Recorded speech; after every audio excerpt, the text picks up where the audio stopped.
Chevrolet se ve original y anda bien. Mirvic Repuestos. Mirvic Repuestos, una vida dedicada a ser tan original como vos. Su Chevrolet se ve original y anda bien. Cerro Largo y G. Mirvic Repuestos. 2-901-1675. Wilmar, ¿cómo te va? Un gusto saludarte, gracias por acompañarnos, bienvenido, ¿cómo andás? Buenos días a todos y bueno, el gusto es mío, muchas gracias por la invitación. Bueno, contanos un poco, porque la última vez que nos visitaste, hace unos cuantos meses, estabas de alguna manera haciendo referencia y promocionando tu libro El fútbol y mi verdad. Uh-huh. Bueno, contanos un poco la expectativa que se había generado con el libro, cómo se ha de alguna manera desarrollado, cómo se ha materializado, y si estás conforme con lo que se lleva vendido el libro, y en realidad también analizarlo desde lo que fue el objetivo primario cuando resolviste hacer, desarrollar y publicar finalmente el libro al que hacemos mención. Desde el punto de vista de lo que me preguntás, la última parte del objetivo que tenía, digo, sí, estoy plenamente conforme. Después, lógicamente, si el libro todavía está vendiéndose, está en todas las librerías, y bueno, los comentarios y repercusiones que he escuchado son buenos en líneas generales. Uh-huh. Teniendo en cuenta, digo, que bueno, que yo he aclarado precisamente decir con qué espíritu lo escribí, y mi conformidad es en cuanto a que, bueno, muchos de los temas que hoy incluso se están debatiendo y que pasan diariamente y que están por resolverse, es decir, están muchos de ellos, yo diría la mayoría, reflejados en ese documento, que para mí es un documento. Por eso, desde el punto de vista, decir, en mi conformidad, ¿no? O sea que yo cada tanto, cuando hay una situación política que sea a nivel local o a nivel internacional, en algunos de los enfoques que vos hiciste en el libro, lo tomo como referencia a algunas de las informaciones que vos en aquel momento dabas. Recuerdo que cuando todavía no se resolvía finalmente lo que iba a ser la sede de la Copa América, nos llamaba a nosotros poderosamente la atención y decir, che, ¿cómo se demora la Conmebol en, de alguna manera, sacar la sede de Colombia? Era claro que en Colombia prácticamente no se iba a poder jugar en condiciones normales. Los partidos de Copa Libertadores, Copa Sudamericana lo demostraban. El propio partido que hizo Nacional, si no mal recuerdo, fue en Pereira, así lo demostró. El partido de River Plate, que jugó también por aquellas horas de Copa Libertadores, así lo demostraban por distintas situaciones. La pandemia era una cosa, pero el estallido social que se había generado era otra. Y yo decía, che, ¿cómo demora la Conmebol en retirar de Colombia y buscar otra sede? Y en un momento, releyendo, mejor dicho, tu libro, hay un momento donde hace referencia a la situación en la que Domínguez termina llegando a ser presidente de la Conmebol, que llegás a través de respaldos políticos. Y en aquel momento el respaldo político de Brasil había sido importante, pero el respaldo político de Colombia había sido muy importante.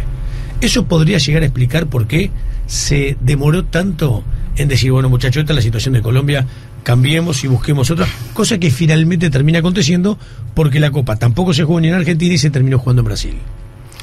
A ver, no sé si en este hecho puntual que estás marcando de la sede de la Copa América, porque no sé los detalles uh-huh. de por qué la demora, digo, si bien uno podrá imaginar todas las cosas que pasaron, es decir, no tengo uno no tiene la información, digo, fidedigna, digo, como para dar una opinión. Lo que sí, digo, que bien decís, como reflejaba el libro, es decir, lo que yo viví cuando luché por la presidencia de la Conmebol en aquel momento, estoy hablando de fines del 2015, principios del 2016, donde Colombia, con el actual presidente de la Federación Colombiana, ¿no? Es decir, claro, el actual presidente. El actual Ramón José Rum, digo, le dio un apoyo y un espaldarazo muy importante a Alejandro Domínguez, conjuntamente, por supuesto, con el apoyo consabido de Brasil, que es fundamental para mantener ese eje de poder entre Brasil y Paraguay, uh-huh. Que hoy creo dominan claramente, es decir, Sudamérica, a través del resquebrajamiento que tuvo después de la muerte de Julio Grondona, Argentina, que todavía no se ha podido recuperar del todo, recuperar sus espacios.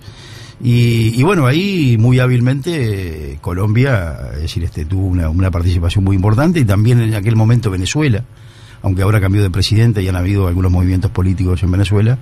Venezuela también fue muy importante. Con eso largó en punta Domínguez en aquella carrera por la presidencia de la Conmebol, sin duda, y después, por supuesto, sumó a Argentina. Y a lo que vos preguntabas, bueno, sin tener información, es evidente que hay una afinidad muy grande política entre el presidente actual de la Conmebol y lógicamente la Federación Colombiana de Fútbol, ¿no? En la época que vos estabas directamente vinculado al fútbol, desde la AUF y obviamente desde la Conmebol, pues yo quiero llegar a un tema que charlamos mucho con Gustavo acá en la mañana, yo sé que a veces vos nos prestás el oído, que tiene que ver con esta conducción en el comité arbitral, que yo creo que a esta altura es absolutamente, corre por mi cuenta, perversa, por parte de Wilson Ceneme en la parte de la conducción del comité arbitral de la Conmebol. Está claro que había un antecesor que fue Alarcón, y hubo todo un proceso ahí para que en definitiva dejara de ser Alarcón y apareciera la imagen de Wilson Ceneme, que le contamos a la gente, muchos ya lo saben, seguramente no es casualidad que si hablamos de la fortaleza que tiene Brasil, la que ha tenido en su momento y la que tiene hoy, estamos hablando de Wilson Ceneme con nacionalidad brasileña. ¿Te acuerdas a contarnos y recordarnos cómo fue la salida aquella de Alarcón y la llegada justamente de Ceneme a lo que es hoy el comité arbitral de la propia Conmebol? Bueno, sí, a ver, yo asumo la presidencia de la AUF en 2014, en aquellas condiciones particulares de suspensión de la AUF y todo, que costó un poco meternos o digamos decir, ganándonos el espacio ahí de político para fue una asamblea a la que llegaste como representante de rentistas y terminaste siendo presidente provisorio en aquel momento. Exactamente. De la y en ese momento, en esa misma asamblea, se comunica por parte del comité ejecutivo en aquel momento de Conmebol la suspensión de los derechos políticos de Uruguay. Entonces, es decir, todo eso en el mes inmediato siguiente conllevó una serie de acciones y bueno, también de presiones que se vivió para poder solucionar esa situación. Después de solucionado ese tema, comenzamos sí un poco a tener ya la participación directa en los temas políticos de Conmebol, y entre ellos estaba, recuerdo claramente, se venía, digamos, es decir, un aire de cambio en el arbitraje, digo, porque Alarcón era un hombre que hace muchos años que estaba, era un hombre que sin duda hacía y deshacía. Yo la verdad no lo conocía, nunca lo había visto en mi vida. Él sabía que Uruguay tenía muchas críticas hacia su actuación por algunos arbitrajes que se habían tenido. Entonces un poco como nos mirábamos de reojo, ¿no? Hasta que un día, recuerdo claramente en el hall del Hotel Bourbon, intenté suavizar porque habían eliminatorias de por medio, claro, que comenzaban para el Mundial de Rusia precisamente. Pero la pregunta que vos hacés, sí, ahí comienza una fuerte, digamos, no diría presión, pero sí una insistencia que también encabezaba a Colombia, pero con Bedoya en aquel momento, porque Bedoya quería que estuviera Héctor Julián Ruiz, el árbitro colombiano, en las esferas de poder de la Conmebol en materia de arbitraje. Yo por mi parte también, o sea, por Uruguay, no ante la no conformidad de la mayoría de Uruguay en materia de arbitraje con Alarcón, también intentaba de alguna forma, es decir, poner alguna persona en aquel momento, es decir, después fue designado Larrionda, y así comenzó a generarse, digamos, la salida de Alarcón, y estaba ahí, ya estaba Ceneme, también en la dirección del arbitraje, pero Alarcón tenía mucha preponderancia en ese momento, hasta que al final, bueno, después viene lo de Napud y todo lo demás, digo, pero hasta que al final se crean como dos comisiones paralelas, mientras todavía no salía Alarcón, en la cual ingresan Héctor Julián Ruiz y Larrionda por Uruguay. Sigue Ceneme también, y había otro argentino que ahora no lo recuerdo bien porque no era un árbitro conocido, un argentino, no recuerdo el nombre. Sí, exactamente. Sí, exactamente. Ahí está. Yo la verdad no lo tenía mucho, digo, pero sí estaba por Argentina. Hasta que en definitiva, bueno, después creo que Napud tenía la decisión tomada de poner a Ceneme de la comisión de arbitraje, porque él me lo había dicho en algún momento, y no recuerdo al final si termina haciéndolo Napud o al final termina haciéndolo Domínguez. Eso, claro, tengo ahí una diferencia de meses. Lo hace Domínguez, bueno, pero fue una diferencia de meses. Napud tenía ya la decisión tomada de poner de la comisión de arbitraje a Wilson Ceneme. Claro, hay que recordar también que en aquel momento había una sangría de dirigentes a nivel de Conmebol, de CONCACAF y de la propia FIFA, a raíz de todo lo que se había generado o se estaba generando con el FIFA Gate.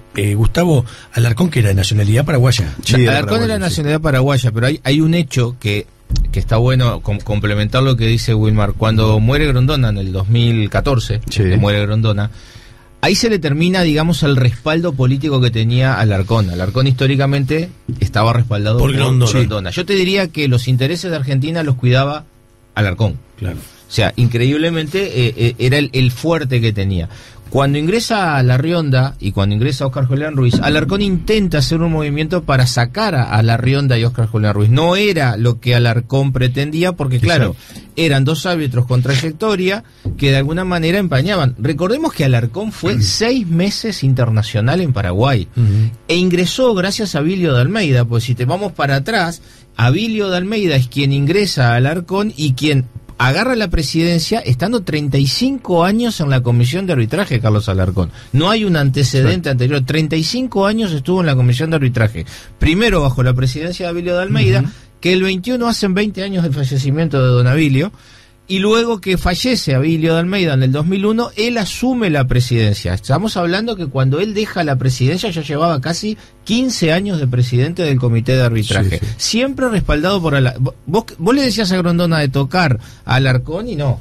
No había Alarcón no había manera. No se lo tocaba. Bueno, cuando viene esa guerra, cuando asume Domínguez, increíblemente, y fue de un día para el otro, porque lo que llamó la atención fue que Alarcón sale y de un día para el otro aparece CNM. Que si bien en la interna se sabía, públicamente fue un cambio y se desapareció Alarcón. Nunca más, ni una declaración, ni absolutamente nada, y Alarcón. Y bueno, ahí comienza la era de CNM por ahí por el 2016. Sí, claro, sí, yo no recordaba bien si la última etapa de Napud era Napud el que había tomado la decisión o el final de Domínguez. Si fue Domínguez fue claro al principio del 2016. Sí, principio del 2016. Lo que yo recuerdo sí, porque eso lo hablé muchas veces con Napud en aquel momento, era que Napud iba a proponer y tenía la idea fija de poner a CNM como presidente de la comisión de árbitros, como después en definitiva terminó ocurriendo. Ahora, esto el tema de los arbitrajes en Sudamérica, es decir, lógicamente no es nuevo, y la lucha de poder por los países, sobre todo los grandes, Argentina o Brasil, tener el control, es decir, no es nuevo, ¿no?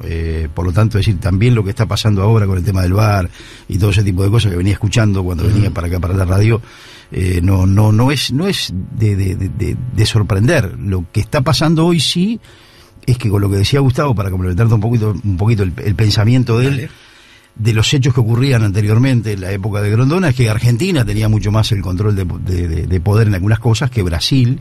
Brasil en algunas cosas había perdido un poco de poder, y sin duda que con el fallecimiento de Grondona y el resquebrajamiento de la AFA, al no haber un sucesor directo, inmediato, Brasil absolutamente, es decir, acaparó ese poder en toda Sudamérica, y creo que aún hoy, por supuesto, lo tienen, ¿no? Y perdió Uruguay. Porque una cosa que hacía Grondona, equiparaba el poder, pero con Uruguay. Habían dos fuerzas, era Brasil-Paraguay, fue histórico, y Argentina-Uruguay. Y de alguna manera ese equilibrio favoreció a Uruguay. El fallecimiento de Grondona no solo perjudica a Argentina, perjudicó a Uruguay. Creo que cualquier dirigente que más o menos sepa algo de política de aquella época sabe que Grondona buscaba ese equilibrio. De hecho, Eugenio Figueredo siempre se apoyaba en De Luca, se apoyaba en Grondona, y los paraguayos de alguna forma tenían ese equilibrio con los brasileros. Hoy claramente Paraguay-Brasil, no hay duda, y quedaron muy rezagados, y a la prueba están los hechos, tanto Argentina, que no sé por dónde va a sacar porque no encuentra una figura argentina para poner en Conmebol, y Uruguay ni hablemos, ¿no? Bien, si uno analiza Sudamericana y Libertadores, vayamos un poquito para adelante, hagamos un poquito de futurología. Si nos metemos en las semifinales de cada una de las copas continentales, se podría dar la presencia, supongamos, de Peñarol, que tiene avanzada su clasificación, equipo uruguayo, muy factiblemente con el equipo brasileño, pero el resto de los 4 de la Libertadores y el resto de los semifinales de la Sudamericana también podrían llegar a ser brasileños. Sí. De hecho, hoy, de los que están participando, los que quedan, la mitad son brasileños. La pregunta mía es para los dos, para Wilmar y también para Gustavo. La pregunta es, ¿llegan porque tienen una relevancia deportiva o llegan porque hay una estructura armada, que dijo recién Sergio Orteman en la nota después del partido cuando Olimpia pierde con Flamengo, para que en definitiva, en función de un arbitraje o una forma de conducir mala y nefasta por parte de quien conduce, que es Wilson CNM, genera justamente esta supremacía de Brasil a la hora de la definición a nivel deportivo en la cancha? No, yo en ese aspecto tengo una filosofía de vida, ¿no?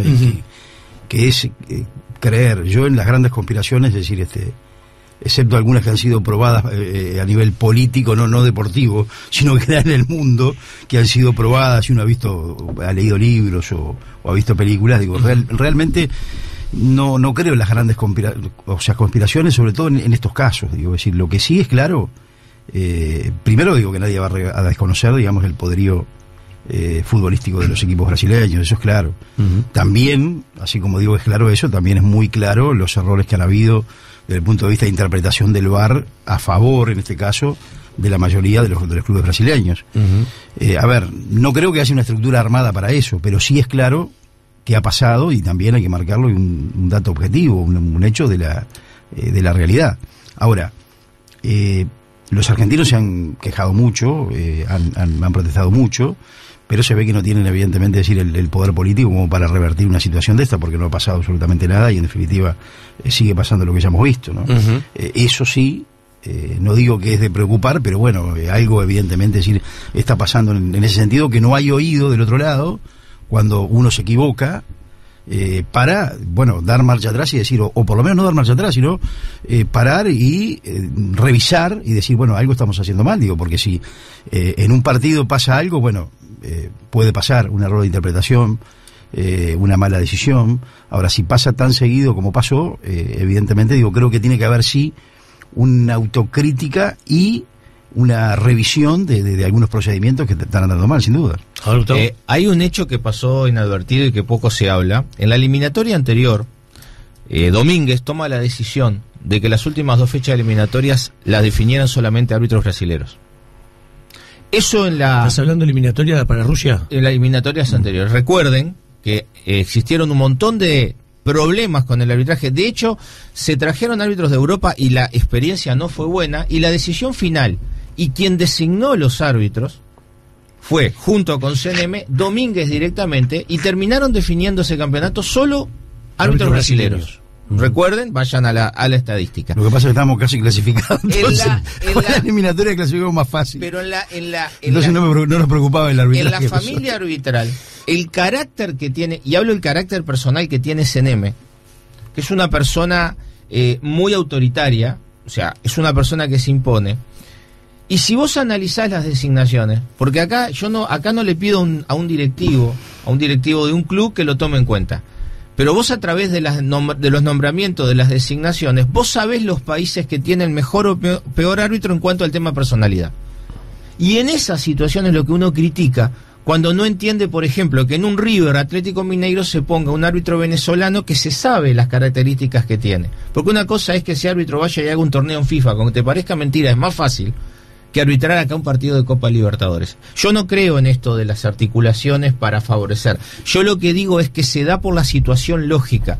Y aunque a vos te parezca mentira, Abilio de Almeida peleaba por eso, porque me constan las generales de la ley, que es lo que decía, que por él ser brasilero y ser el presidente del comité de arbitraje no lo tenían que ver con miedo, sino que lo tenían que ver como un integrante más. Y se enojaba mucho cuando existían este tipo de situaciones. Y si vos te pones a pensar, en la época de Alarcón no teníamos este tipo de problemas con el arbitraje como lo estamos teniendo ahora, producto de la famoso VAR.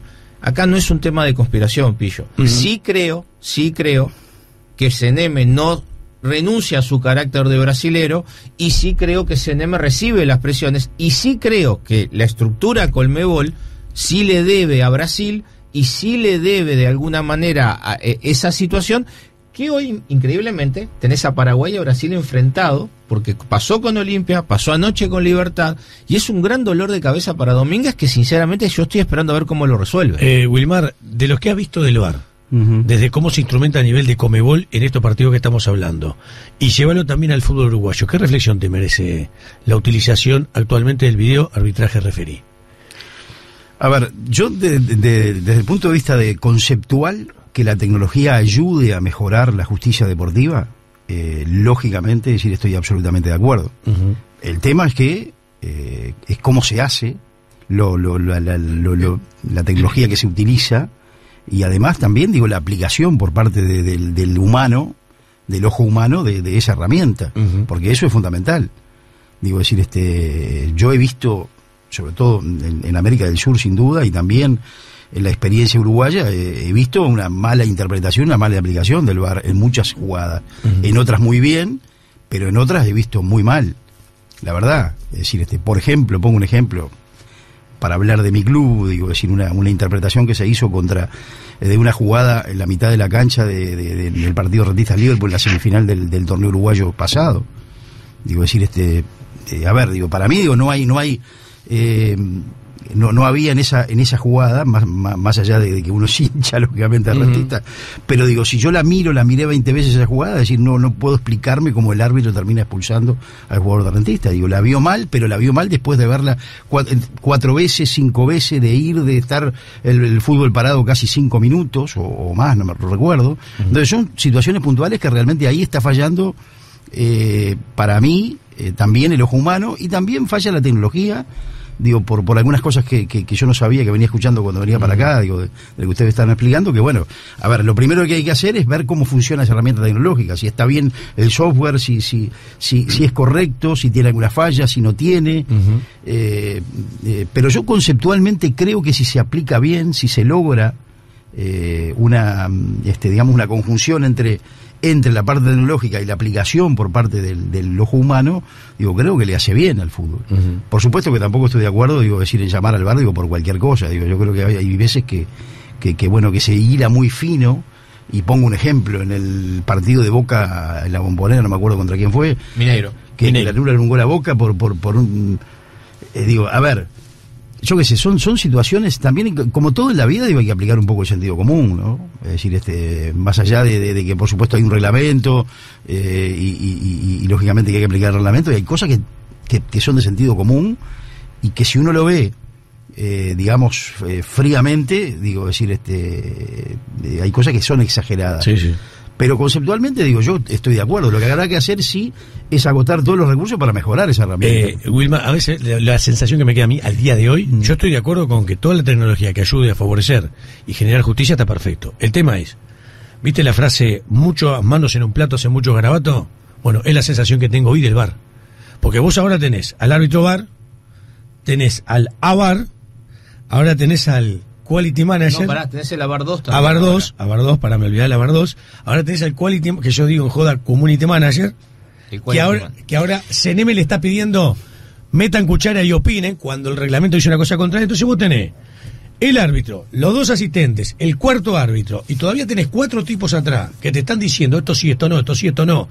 Y de alguna forma, de alguna manera, con un software que por lo menos que tenemos acá, alguna sensación de sospecha a mí me genera, pero no porque haya nada detrás armado y orquestado, sino porque no es el ideal. Vos decís, bueno, ahora tenemos el error, ¿no?, de 4 árbitros, eventualmente, la posibilidad de que 8 le erren. Entonces por eso digo, muchas manos en un plato hace mucho garabato. No, bueno, pero yo creo que hoy no nos está generando. A ver, si el origen de esto fue crear justicia, no la estamos teniendo con el VAR, ni en la Conmebol, ni tampoco en otro país. Bueno, yo en eso estoy de acuerdo, por eso digo que en lo conceptual de la herramienta, estoy de acuerdo, de la utilización de la herramienta, digo, pero sí, comparto contigo, si lo que estás marcando, que en definitiva, esa herramienta, en vez de traer justicia deportiva, en muchos casos, en la mayoría de los casos, está trayendo injusticia deportiva. Entonces, la herramienta, por más buena que sea, y por más que el concepto esté bien, no está cumpliendo con el fin, con la función que tiene que cumplir. O sea, no está cumpliendo con el objetivo para el cual fue creada esa herramienta. Y eso es lo que hay que revisar. Y si no se puede lograr un punto medio en el cual se puede utilizar como corresponde, habrá que... Yo la sacaría. El problema... La verdad, y perdóname, Gustavo, estoy de acuerdo con lo que dice Pillo en cuanto a ver, yo creo que el cuarto árbitro está bien, creo que 2 o no más de 3 en el VAR está bien. Ahora digo, si siguen, o sea, si para tomar una decisión de cobrar un penal o no en el fútbol van a hablar 10, 15 personas, digo, lógicamente decir estamos muy mal. O sea, le estás agregando muchos criterios. Si vos me decís un árbitro y un asistente, ¿por qué árbitro y asistente? Porque el ojo se entrena de diferente manera, te lo llevo, y hasta ahí. Pero en este caso acá en Uruguay se están poniendo 2 árbitros, ¿sí? Porque está preparado para 2 árbitros. Entonces, el criterio que se utiliza no es el correcto. Tu equipo jugó un partido donde las líneas no se podían usar porque el software estaba fallando. Sí, o sea, fue en la cancha de Villa Española. En el Charrúa. En la cancha de Charrúa. En el Charrúa también hubo problemas en el partido con Cerrito, en el clásico. Exacto. Que algo pasaba que no. No, la línea no funcionaba. Exacto. O sea, se anuló un gol. Se anularon 2 goles. Uno aparente era, pero el otro era seguro no era. Claro. Ojímetro. Porque la línea no se podía enterar, eso era un tema técnico. Exacto. Y después el tema en la cancha de Villa Española era que las líneas de marcatoria que se toman como referencia de las áreas estaban por debajo del nivel del pasto.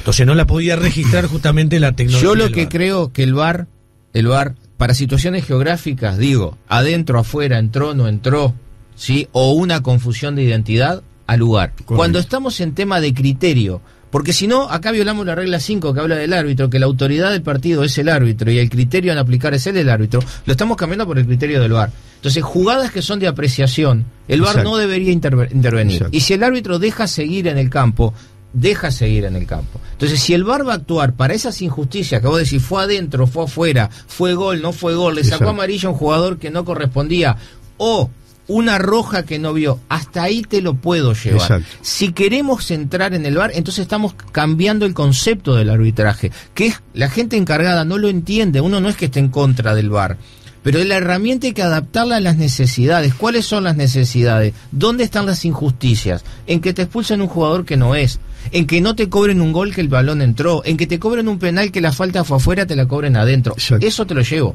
Pero nos fuimos a lo otro, a buscar hormigas.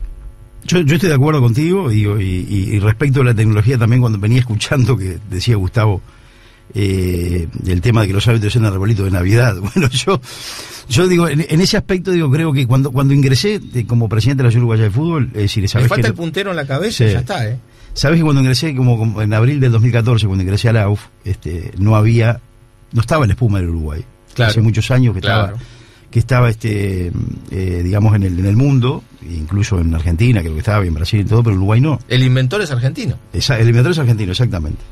Que después me contaron, digamos, me hicieron toda la historia de todo lo que caminó para poder... Es increíble. Para poder imponer el tema, y al final lo logra. Tampoco estaban los intercomunicadores. Claro. Entonces yo me recuerdo un día, no me acuerdo por qué estábamos reunidos en la asociación con Darío Uríaco, que había ido a hablar por un tema arbitral, no me acuerdo si estaba en la gremial. Él era el presidente de la gremial. Ahí estaba en la gremial. Entonces le pregunté, digo, la espuma, ustedes como, no, la espuma es muy bien, digo, ¿y por qué no está? No sé por qué no está. Bueno, vamos a traerla. Entonces, digo, hicimos las gestiones, digo, es muy cara, no era tan cara. Y después, pongo este ejemplo, ¿por qué? Porque he visto también que a lo primero acá en Uruguay funcionó bárbaro, o sea, los jugadores la respetaban, digo, fue una herramienta, es decir, si bien digo, el árbitro tiene que ir con eso, digo, pero fue una herramienta para cumplir con algo que no se cumplía, o sea, que ayudó al cumplimiento de una regla, el no adelantamiento, marcar claramente dónde es la falta, digo, y dar justicia deportiva en ese aspecto, digo, pero también en los últimos tiempos veo que los jueces no le dan bolilla.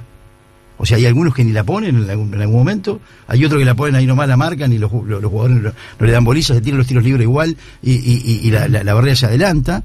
Digo, entonces lo que quiero decir con esto es que sí, hay herramientas que sirven, pero también, es decir, para que produzcan su eficacia, el ojo humano y la persona que tiene la autoridad tiene que aplicarla bien. Y en esto del VAR es exactamente lo mismo. Es decir, más allá de que esté la herramienta, es decir, suponiendo que el software esté bien, no con esos problemas que marcaban, pero si el software está bien, además de que el software esté bien, es fundamental que el ojo humano entienda qué es lo que tiene que aplicar y para qué está esa herramienta. Está muy bien. Estamos charlando con Wilmar Valdés de todo un poco, como en botica, este tema famoso del VAR que nos concita mucho la atención. Vamos a entrar a otro tema, Wilmar, que es de hace pocas horas. Hace unas horas yo charlaba con Scotti y el presidente de la Mutual Uruguaya de Futbolistas Profesionales, y él hablaba un poco profundamente de lo que fue en definitiva el acuerdo que se llegó con la Asociación Uruguaya de Fútbol. Para que discúlpame, me quedó alguna cosa que estaba pensando sobre este tema que cerramos recién. Digo, lo que tampoco digo decir me parece bien, estoy de acuerdo, decir que hay VAR para todos o no hay VAR para nadie. Es decir, eso me parece que es algo que produce injusticias deportivas, y ventajas y desventajas. A mí me preguntan por el VAR, digo, o para todos o para nadie, estoy de acuerdo. El presidente de Progreso, una de las cosas que manejó en su momento dice, mirá, yo de entrada, la verdad, si viene para todo fenómeno, si son para 2, 3 partidos, 2, 1 y el resto no estoy de acuerdo, y yo lo comparto, que es un poco lo que dice Wilmar. De hecho, vos tenés hoy una anteúltima fecha donde hay 2 partidos con VAR que en realidad en la definición del campeonato no tienen nada que ver, y los partidos que te pueden definir quién es el campeón y quién no es Plaza Colonia con Wander. Plaza quiere, Wander no hay VAR. Nacional Liverpool, Nacional quiere, Liverpool no hay VAR. Ahora, Wilmar, ¿el tema cuál es? Porque después uno sigue profundizando. No hay VAR porque no le gusta la herramienta VAR, o porque en definitiva, qué curioso, y esto te lo iba a preguntar más adelante, que todos los clubes que no quieren VAR son los clubes que políticamente no acompañan la conducción de Nacho Alonso, la presidencia de la AUF con su consejo ejecutivo. Y si no, repasemos, Liverpool no quiere VAR, Wanderers no quiere VAR, Danubio no quiere VAR, Defensor no quiere VAR por más que está en la segunda profesional. Boston River no quiere VAR. Progreso no quiere VAR. Fénix no quiere VAR. Cerro Largo no quiere VAR. Boston, ya lo dije, Boston River no quiere VAR. Entonces vos decís, che, qué casualidad, qué curioso, porque todos estos clubes que te estoy nombrando son los que no tienen afinidad con el Ejecutivo de la AUF en esta famosa grieta que vos sabés que existe y que yo creo que al día de hoy es mucho más grande de lo que había antes o de lo que pasaba antes. Entonces vos decís, bueno, está fenómeno. No tenés VAR, no querés VAR, el otro equipo que quiere jugar contigo no lo tiene. Es lo que está pasando y estamos explicando en esta anteúltima fecha. Ahora, no lo quieren por un tema realmente deportivo, porque es para todos o para ninguno, o no lo quieren porque es un elemento de, como el VAR la Conmebol te lo impone y tiene que llegar para quedarse, bueno, pongamos una piedra más, un palito en la rueda para complicar al Ejecutivo. ¿Me explico? Después lo otro, la ex intermedia iba a arrancar, no arranca, una acción de amparo en la justicia por parte de Frontera Rivera Chico. ¿Es realmente porque Frontera quiere eso, que no lo dudo que lo quiera, o porque hay que meter un palo más para que la C no arranque? Otro tema, fútbol femenino. Che, qué curioso que varios de los clubes que andan muy bien en el fútbol femenino y no quieren que arranque el fútbol femenino son más o menos los mismos equipos que no quieren a Alonso como presidente y al Ejecutivo actual como presidente. Y es un palito más, che, el fútbol femenino no está funcionando. Entonces, eso es lo que digo. Ahora, conceptualmente yo comparto con vos. Si el VAR llegó para quedarse, tendría que ser para todos los partidos.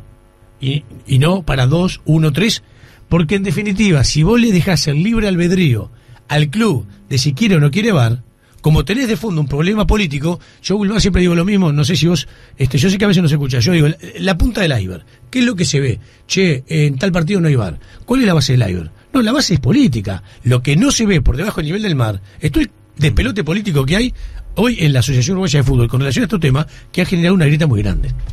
Sí, ese es el tema. A ver, no entro en el análisis político porque no estoy, digamos, en el tema político hoy, digo, decir, lo que sí digo que, hablando precisamente de conceptos generales, digo, creo que en un torneo, porque es el mismo torneo para todos, digo, decir, si hay VAR es fundamental que haya en todos los partidos, digo, y si no, que no haya en ninguno. Digo, es como si mañana dijera un club, digo, si bueno, yo no estoy de acuerdo con el cuarto árbitro, entonces el cuarto árbitro lo que no vaya a mi partido. Claro. O sea, no es así. Claro, estamos la organización del campeonato la hace la Ciudad Uruguaya de Fútbol y tiene que ser, digamos, ir con los mismos elementos, digo, para todos. Bien, yo estoy de acuerdo. Pero bueno, esa es una opinión, ¿no? No, está bien, y la única manera que creo que hoy, porque vos todo lo tenés que contextualizar, que esto funcionara de esta manera, es que llegara el VAR obligatoriamente para todos los partidos. Y ni siquiera se consulta a che, ¿vos querés VAR o no? No, mirá, esta es una disposición para participar del campeonato uruguayo. Todos los partidos van con VAR. Sí, pues la Conmebol, por ejemplo, no le pregunta a los clubes. Claro. No le pregunta la Conmebol le dijo, che, a Peñarol y Sporting Cristal, che, Peñarol, ¿querés partido con VAR o sin VAR? Sí. No le pregunta, Mati lo aplica. La Conmebol, por ejemplo, multa a todos los equipos uruguayos, los multas con casi 90, 100 mil dólares, todos los partidos internacionales por no contar con la red lumínica correspondiente. Claro. Con la fuerza que tiene la televisión. Y la multa. Claro. Y nadie se queja. Bueno, estaba entrando en este tema antes de la pausa. Charlábamos con Scotty, la Asociación Uruguaya de Fútbol y la Mutual lograron un acuerdo. El acuerdo pasa fundamentalmente por cesión de derecho de imagen de los jugadores del ámbito local a la asociación. Que esto va a permitir que AUTV, que seguramente va a desarrollar desde su plataforma una serie de contenidos, tenga la posibilidad de tener antes y después de los partidos la palabra de los jugadores. Yo pongo el ejemplo de los entrenadores. Los entrenadores estuvieron durante mucho tiempo sin hablar con la empresa que tiene los derechos, que es la empresa Tenfield. Hicieron un acuerdo, algo similar a esto, salvando la distancia, porque cada acuerdo es muy particular. Hicieron un acuerdo en el último tiempo con la empresa Tenfield, terminan los partidos y los técnicos del equipo ganador, del equipo perdedor, hablan primero para la televisión, para la empresa Tenfield, para la transmisión y después hablan con el resto. Salvando la distancia, esto es lo mismo que hacen los jugadores, que hace 4 años ya que no hablan para la empresa que tiene los derechos, lo hacen para AUTV. Primero preguntarte una reflexión. Y después quiero leer algo que tiene que ver con el fútbol de Ofi, porque cuando Scotty expresa lo que expresa, salieron voces de determinados ámbitos criticando. Che, sería ideal que hablaran con todo el mundo. ¿Por qué no se habla con todo el mundo? Y parece que acá tenemos memoria a corto plazo, que nos vamos para atrás durante mucho tiempo, durante muchos años, donde era que primero hablaban los protagonistas del fútbol.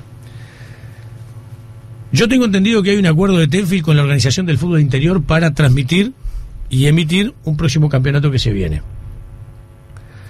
Y tengo notas que se hicieron en el interior concretas con relación a medios de comunicación que difunden en el interior del país. En uno de ellos expresa textual: no se permitirá en el ingreso al perímetro de juego a periodistas excepto personal de la empresa Tenfield. O sea, Tenfield logra un acuerdo con la Organización del Fútbol del Interior sobre un campeonato determinado para emitirlo, y en función de ese acuerdo, los periodistas que van a estar ahí y no van a haber otros es de la empresa Tenfield por el acuerdo firmado. Yo no estoy diciendo que está bien o está mal, estoy haciendo simplemente un desarrollo objetivo de una situación puntual. De la misma manera digo, si hay gente del entorno del fútbol, incluso periodistas, que critican lo que está haciendo la Mutual o lo que ha hecho la Mutual con la presidencia de Scotti y esta directiva, con la Asociación Uruguaya de Fútbol, yo no los escucho criticar esto que acabo de leer. No los escucho criticarlo. Entonces, si la posibilidad de hacer las notas es para todos, me parece brillante, pero que sea para todos, en todos los ámbitos, en el fútbol del interior y en el fútbol de la capital. Me interesa saber tu opinión sobre este acuerdo en cuanto al derecho de imagen, porque era un concepto que se venía manejando desde hace muchos años en la Asociación Uruguaya de Fútbol, y hubo un proceso ahí, en aquel momento, Wilmar, con la propia Mutual, que hoy tiene, digamos, un punto de entendimiento y de acuerdo con este comunicado y este acuerdo que se llega entre la asociación y la actual Mutual. Sí, a ver, como concepto, digo, creo que es algo muy importante y también interesante. Después, por supuesto, también será muy trascendente el desarrollo del tema, pero sí, digo, como concepto, digo, decir, es muy importante sin duda, digo, porque hay una asociación entre los futbolistas con, precisamente, decir, la Asociación Uruguaya de Fútbol. Lo mismo, el mismo camino que transitamos nosotros con los jugadores de la selección nacional, que tan discutido fue y que en definitiva también tan criticado fue en su momento, sobre todo, digo, por clubes y por algunos dirigentes. Yo creo que eso, digo, por un lado potencia, o puede potenciar, por eso digo puede potenciar, porque primero no sé los términos del arreglo, del convenio, pero sí me imagino la potencialidad que pueda tener en función de las acciones que se puedan desarrollar conjuntamente entre la Mutual y la Asociación Uruguaya de Fútbol. Después, respecto a lo que decías, digo, a ver, el derecho de imagen ha explotado en los últimos años acá en Uruguay, digo, pero el derecho de imagen, yo digo, lo escribo en el libro, sí. Empieza ya en el año 98, cuando se firma el contrato con Tenfield. O sea, el contrato con Tenfield del año 98, que hoy ya expiró, se extinguió por plazo, ya establecía que Tenfield llegaba a un acuerdo con la Mutual Uruguaya de Fútbol, que por carta que se anexaba el contrato, es decir, se reflejaba ese acuerdo, y que en definitiva por 10 años, desde el 99, que empezaba a regir ese contrato, hasta el 2009, aunque después se renovó, Tenfield tenía el uso y la explotación comercial de la imagen de todos los futbolistas profesionales del Uruguay. Es decir, por lo tanto, ya desde aquella época ya se previó ese tema. Lo que pasa que, bueno, después eso quedó ahí, y digo, los jugadores, lógicamente, es decir, en su momento no tomaron parte ninguna por reivindicar ese tema, hasta que llegó un momento en que sí, hubo una generación de futbolistas que, es decir, tomó como bandera ese tema, y bueno, la tuvimos que transitar nosotros durante todo el periodo de gobierno que tuvimos frente a la AUF.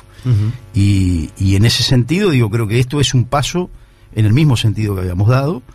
Digo, para nosotros en aquel momento los derechos de imagen de la selección eran muy importantes, se lograron acuerdos comerciales muy importantes por la categoría de futbolistas que teníamos, y porque las empresas pagaban precisamente por tener imágenes con esos jugadores.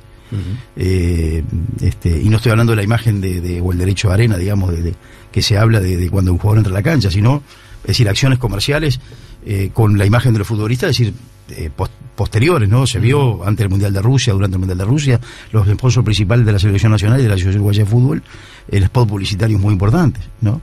Entonces creo que ese es un camino que se puede explorar, y que creo que por lo que veo, esta acción o este convenio, sin conocerlo y sin conocer los términos, va hacia ese lado, hacia ese sentido, ¿no? Digo, y respecto a lo que decías, digo, a ver, eso es el mundo, lo que estás diciendo de los derechos exclusivos, de que habla primero con uno, digo, eso es el mundo. Vos sabés lo que me dijo una vez un representante de una vez en pleno esto nunca lo conté, digo, no está escrito tampoco, digo, pero ver. Una cosa que me acordé ahora, en pleno problema conflicto, digamos, por los intereses contrapuestos cuando al poco tiempo después que se resolvió el tema de la indumentaria deportiva y todo lo demás, es decir, me acuerdo hoy en un partido eliminatoria, estábamos en Colombia, entonces yo siempre mi costumbre fue ir con la delegación al partido, lógicamente, y entrar al vestuario y estar en el vestuario casi hasta que comience el partido. Digo, era una práctica que tenía porque me gustaba, es decir, hacerlo. Entonces cuando ingresa uno al vestuario, yo ingresaba de último con algunos de mis compañeros, digo, detrás de los jugadores del cuerpo técnico, ¿no? Entonces en ese partido estaba la cámara de televisión, ¿tá? En este caso de Tenfield, y cuando, se enfoca todo, por supuesto, cuando paso yo, baja la cámara. Entonces agarro y digo, como me chocó, ¿no? Entonces voy y le pregunto ¿qué había pasado. No pasó nada. Y después, hablando tiempo después y discutiendo con un ejecutivo de esa empresa, me dice, pero Wilmar, dice, el mundo es así. Es decir, que lo que me quiso decir claramente, a ver, la empresa tuvo, digamos, no es que un perjuicio, pero sí una pérdida económica o de derechos respecto a un determinado tema. Vos fuiste el abanderado, ¿y por qué te vamos a enfocar a vos? Entonces, parece duro, parece cruel, pero en ese momento también entendí que el fútbol y todo esto, es decir, el aspecto comercial hoy es prioritario, no solamente acá en Uruguay, no estoy hablando solamente de Tenfield, ni de la AUF, estoy hablando del mundo entero. Entonces, si Messi ahora firma un contrato millonario con el PSG y el PSG tiene un convenio con una empresa o con un canal de televisión, no tengas duda que Messi va a hablar exclusivamente en ese canal de televisión y después, si lo autorizan y si él quiere, dará una nota. Pero el que paga, la gente tiene que saber, el que paga es el que tiene los derechos y es el que tiene en este punto la sartén por el mango. Es decir, es así, no hay otra vuelta. Entonces, para mí es lógico y normal que si Tenfield adquirió los derechos del interior, los jugadores del interior van a hablar, es decir, con Tenfield, o primero en exclusiva con Tenfield, y después darán alguna otra nota. Y si los jugadores de la Mutual acordaron con AUTV, van a hablar primero con AUTV en exclusiva y después darán alguna nota en función de los convenios que tengan. Sí, yo comparto que vuelta, yo creo que tampoco hay vuelta. Lo que yo digo es, a ver, esto es en cuanto a la opinión de los temas. Seamos, si vamos para un lado, vayamos para el otro. Yo lo que digo es, si en estos campeonatos del interior la prioridad es que estén los periodistas de la empresa, y está muy bien, por lo que acabamos de expresar, por lo que dice más la nota de alguien que me la manda de mucha confianza, perfecto. Ahora, si en el ante y post partido, que tiene Tenfield los derechos hasta el 2025 y está muy bien, y hace transmisiones, y nos cansamos de decir lo que son, la gran mayoría estupenda, salvo cuando alguna cancha está media complicada, pero el ejemplo te lo pone el Charrúa en la segunda profesional, que le ha elevado el nivel a la segunda profesional, la forma y la calidad de la transmisión, y el propio Estado de Charrúa, estamos todos de acuerdo. Bueno, si la AUF hace un acuerdo con la Mutual Uruguaya de Futbolistas Profesionales, y bueno, primero saldrán por AUTV y después saldrán por el resto. Si vos me decís a mí, y en el fondo me encantaría que hablaran a la vez con todo el mundo, como pasaba antes, pero bueno, hoy estas son las realidades. Entonces yo no critico lo que hace Tenfield en el interior, pero aquellos que critican lo que hace la AUF con AUTV no son los que critican después a Tenfield en los campeonatos del interior. A eso me refiero. O sea, no me refiero en realidad a los protagonistas directos de toda esta historia. Me refiero a quienes analizan los hechos, y entre ellos algunos periodistas. Pero cada uno hace lo que quiere. En la viña del Señor cada uno dice lo que quiere, hace lo que quiere y expresa lo que quiere. Lo que sí está claro es que hay un derecho de imagen que se acordó con AUTV. Y eso no va a cambiar. Con una contraprestación que va a recibir justamente la Mutual en un desarrollo de un proyecto importante, que tiene incluso un nombre propio, que se llama Más Mutual. Y donde engloba una serie de aspectos, incluido, entre otras cosas, fundamentalmente, el otro día del futbolista cuando deja de ser futbolista, en función de los hechos que han pasado. Lamentablemente de público conocimiento.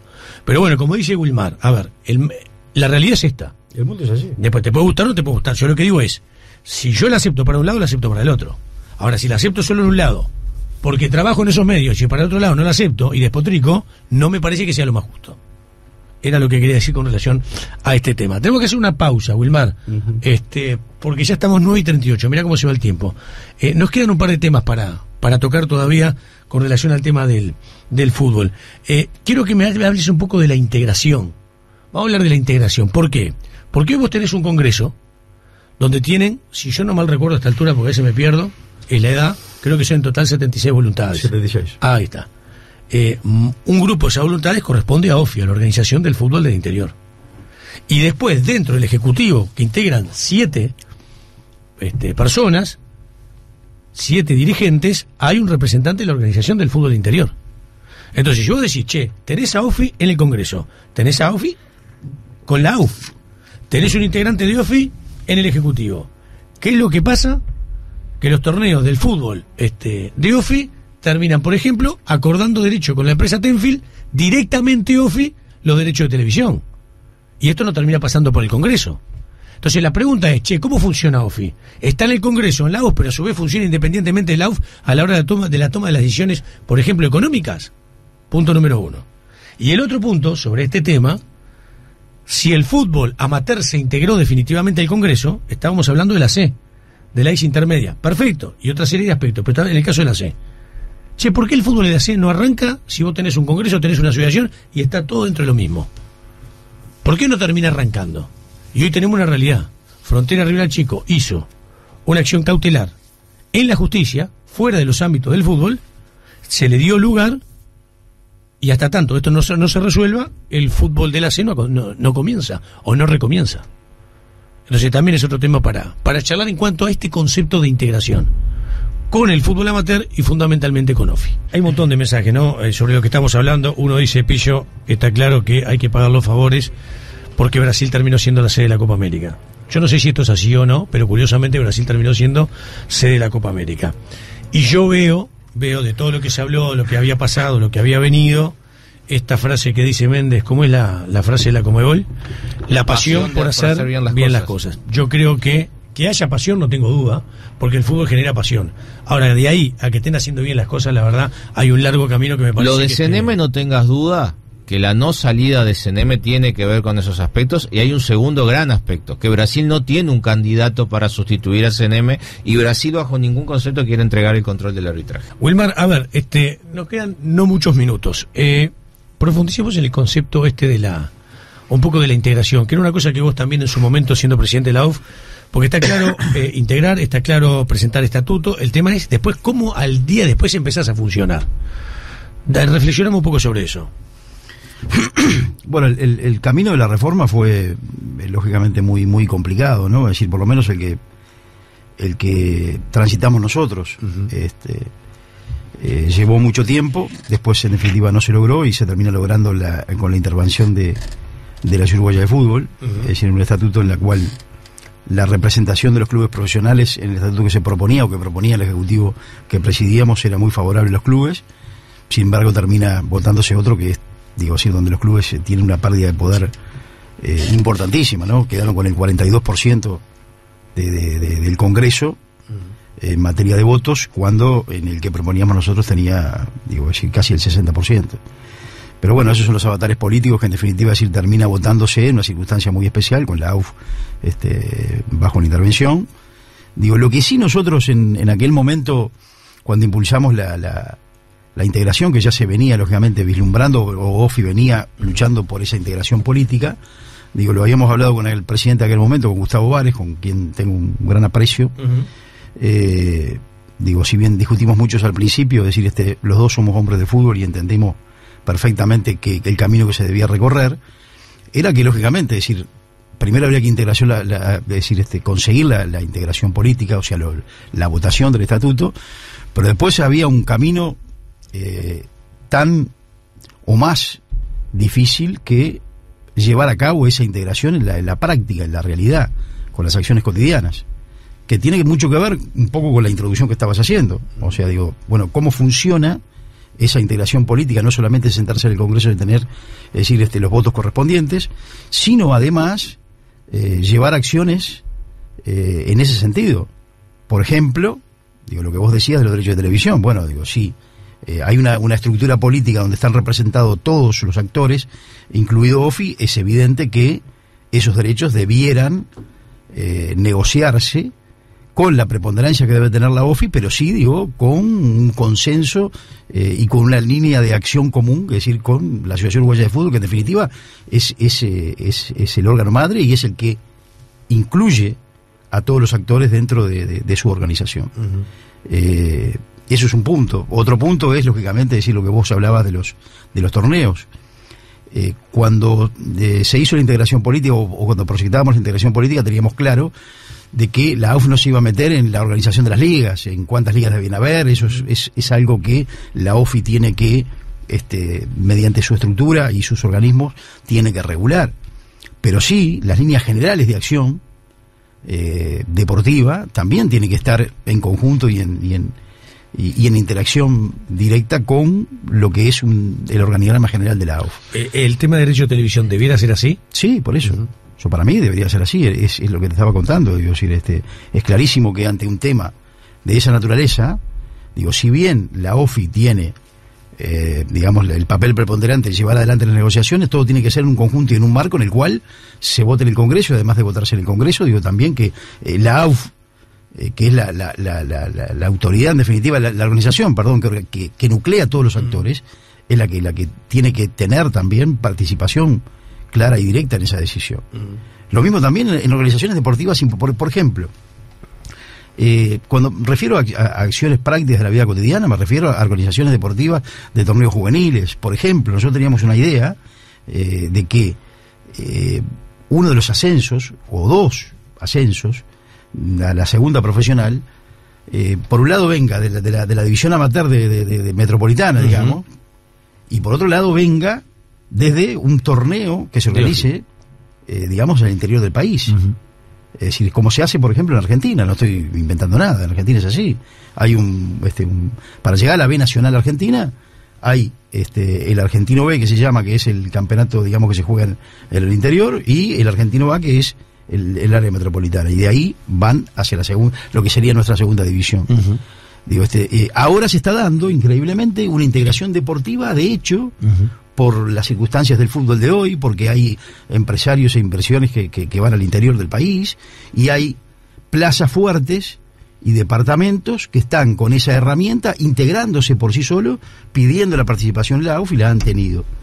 Yo creo que una de las acciones muy importantes para el desarrollo del fútbol en general debiera hacerse de otra manera, de mi modesta opinión, de la manera que estaba contando recientemente. Y todo eso requiere, lógicamente, una verdadera integración en las acciones diarias, no solamente en el papel o en el estatuto, sino en las políticas que, es decir, se deben impulsar desde la AUF, conjuntamente, lógicamente, con la Organización del Fútbol del Interior.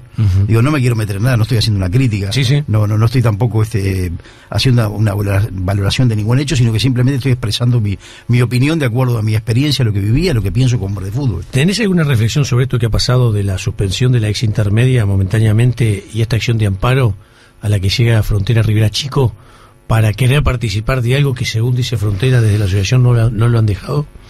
No, yo creo que, a ver, yo recuerdo que en la época que estábamos nosotros, o sea, que estaba el ejecutivo que presidía, también hubo un reclamo de la gente de Frontera, que recuerdo yo que estuve reunido con ellos.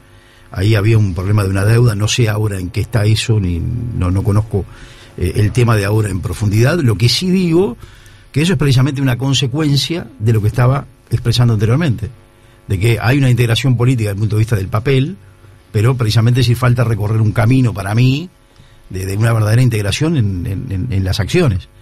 Digo, si no, de ninguna forma decir un club del interior, digo, o sea, por poder puede defender sus derechos, pero lo que quiero decir es que seguramente no se recorrió sin saber, ¿no? Tal vez no se haya recorrido otro camino que debió recorrerse, digo, porque también capaz que no estaban las estructuras dadas como para recorrer ese camino a través de los órganos correspondientes, como puede ser del propia Organización del Fútbol del Interior, en este caso el Club Frontera, ¿no? Está muy bien. Bueno, nos quedan pocos minutos. Te propongo hacer un ping-pong cortito ahora en el final. ¿Te parece? Sí, como quieras. Bien.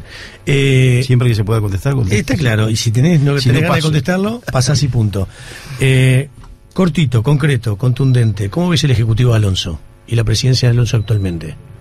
Bueno, Alonso es un hombre que o sea, nadie le regaló nada. Él luchó para ser presidente, la corrió de atrás. Ustedes recuerden que hay una segunda vuelta, es decir, la vuelta de la elección. Por lo tanto, es un hombre de trabajo, es un hombre muy político. Digo, y además tiene la experiencia. Él comenzó incluso en las órbitas de la asociación, empezó antes que yo. Es decir, estuvo en la mesa ejecutiva del Ejecutivo de Bauzá, después estuvo los 4 años y medio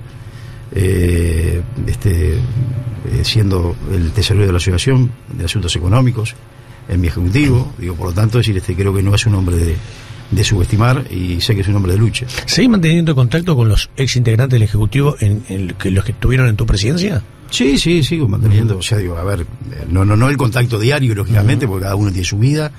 Yo hoy estoy por fuera del fútbol. Si bien voy a ver a mi club todos los partidos, pero desde otra posición. Y bueno, la mayoría de mis compañeros han seguido vinculados al fútbol, y eso le genera una actividad que yo sé muy bien lo que significa, de presión, de tiempo. Pero sí, nos hemos visto en alguna oportunidad, y dos por tres nos llamamos para ver cómo anda uno, cómo anda el otro. Quedó una excelente relación con él. Mira, esto es una información que yo tengo, por una vía puntual. Hay un tema pendiente ahí en la justicia. Yo tengo entendido que aquel famoso tema de hace, creo que fueron ya más de 2 años, de la denuncia de ciertos clubes que se dieron en tu contra, yo tengo entendido del tema muy claramente que se va a archivar. Es una cuestión simplemente de tiempo, que se va a terminar archivando. Incluso tengo entendido, te lo quería preguntar, ¿nunca te citaron a declarar? No, nunca me he citado. Yo lógicamente, decir, cuando apenas se presentó la denuncia, presenté un escrito diciendo que estaba a disposición, y que lógicamente para adjuntar toda la documentación y contestar todo las preguntas que fueron necesarias. Eso fue hace más de 2 años. Y sí, más o menos 2 años y poco. Pero bueno, nunca me llamaron. De todas formas, eso es algo jurídico que manejan mis abogados. Bueno, yo tengo la información que esto próximamente se va a archivar. Te pregunto, Wilmar, ¿volvés al fútbol? Bueno, a ver, depende de lo que sea volver al fútbol. Yo estoy en el fútbol porque soy un apasionado del fútbol, por algo. Decir, estoy acompañando a mi equipo a... Una cosa es acompañar a tu equipo como socio, como hincha. Otra cosa es acompañar a tu equipo como cumpliendo un rol dentro de Rentistas, que es tu equipo que llevas en el corazón. No, bueno, eso no lo sé. En Rentistas no lo sé, lógicamente. Decir, la gente siempre siempre me abrió las puertas, y en mi club.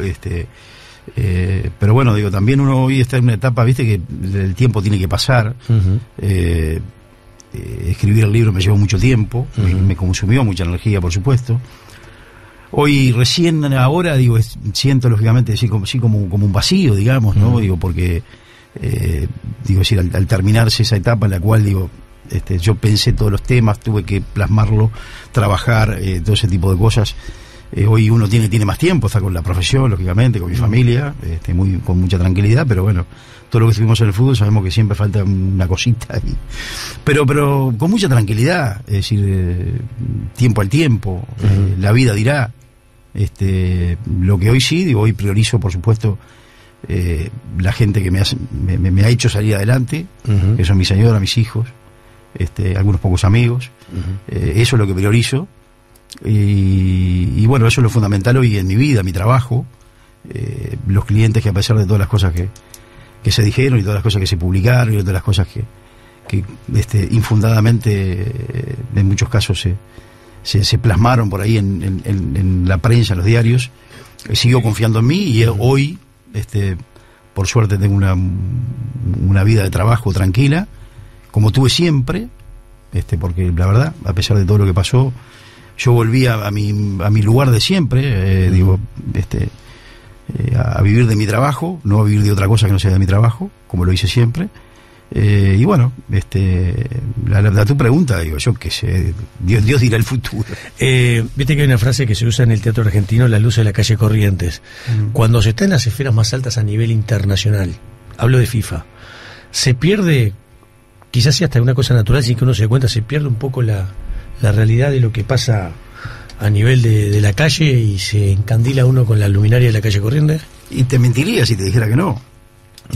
Te mentiría, no sería sincero. Eso no implica, digo, que la persona cambie, o no implica que se vuelva soberbia, o no implica que se olvide de sus raíces. Simplemente que el cambio es tan grande, la vorágine, el tiempo de eso es en tan poco tiempo, por lo menos a mí lo que me pasó fue en tan poco tiempo, que, digo, si vos al final llega un momento que no sabes ni dónde estás.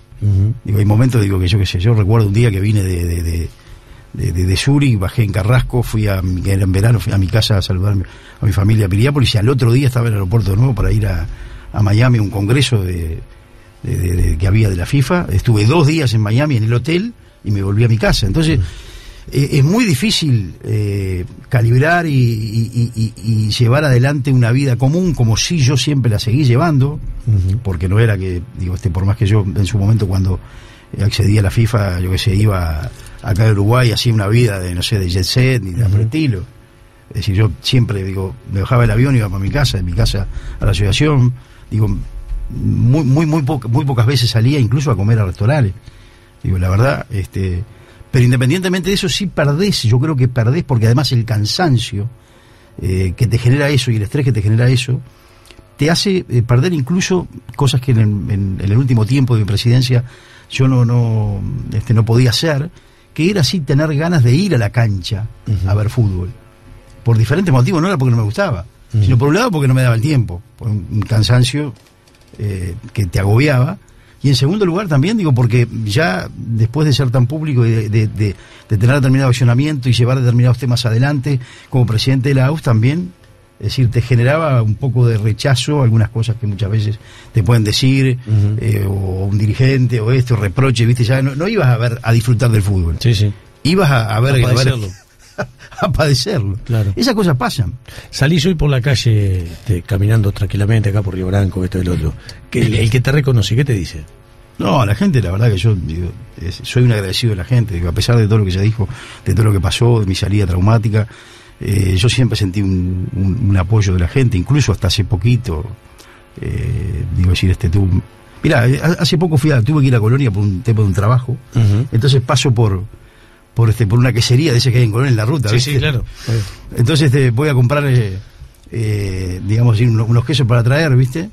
Y bueno, viene la gente, para la camioneta ahí también a hacer lo mismo que yo. Entonces los tipos se quedan mirando. Y entonces me dice, ¿usted es Valdés, no? Digo, sí, soy Valdés, sí. Ah, mucho gusto. Entonces la gente, ese tipo de pequeñas cosas, lo único que te hacen es sentir bien, digo, porque la gente con algo de cariño te recuerda. Cada uno tendrá su opinión de esto, del otro, ¿sí? Pero lo que sí he sentido es que la gente me recuerda con cierto cariño, y para mí eso es muy importante. 2 preguntas finales que se responden con sí o no, pues no tenemos más tiempo. Una, ¿te dañó mucha gente en el fútbol? Si me dañó mucha gente. Sí. ¿O te dañó gente del fútbol? Sí, hubo gente que hizo daño, lógicamente. Va a terminar archivada esta situación, información que yo tengo. Después de archivado, ¿tus abogados te sugieren que el tema termine ahí, o que vos hagas alguna acción con los que vos entendés te han dañado?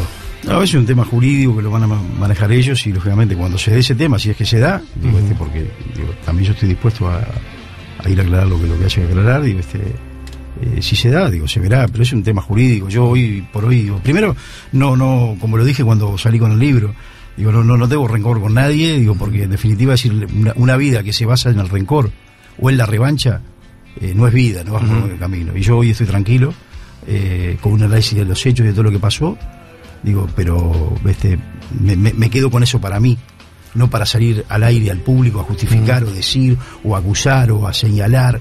Esa no es mi filosofía. Por supuesto que, es decir, terminé dañado, un sufrimiento muy grande, sobre todo para mi familia, pero bueno, la pasión por el fútbol, como lo digo también al final del libro, sigue intacta, y por eso digo, voy a ver a mi club, por eso estoy prendido en todo escuchando de diferentes temas, mirando todos los partidos por televisión. Es decir, es mi vida. Está bien, Wilmar, gracias. Gracias por este rato. Se nos pasó volando. Una cosa importante decirte, te agradezco la invitación, y además una cosa que tiene que saber la gente, acá no hay manipulación de información, y eso es muy importante para el oyente, ¿no? Sí, o sea, no solamente para mí, sino para que le gusta escuchar, porque la manipulación de información es dañina. Absolutamente. Y acá yo siento por lo menos que no hay manipulación de ninguna información. Dale, gracias, Wilmar, gracias por estar.